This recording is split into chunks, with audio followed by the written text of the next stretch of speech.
সসের টান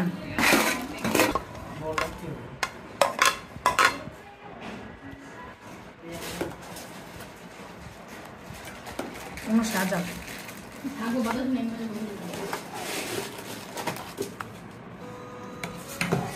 ভাবি একটু চিলি ফ্লেক্স দেন আর দেন এনে মামু ফুতে ওইটাই তোমাকে খাইতে হবে আমার ছেলে যা দিবে তোমরা এখন বয়স হয়ে গেছে ইয়াং জেনারেশনের আরো দিব আর ভিডিওতে এই এই চাটনি না হাতটা নষ্ট না না দেন না বেশি না বেশি দেন সস কালকা নাগা খাই আগা হইছে আজকে কি বুঝানি কয় কি আমার রে আরে ভিডিও করতেছে এই হে কই না সস আর দিতাম ডুঙার সস না দেই সেটি অনেক করিস না সস মস দিছি কিছু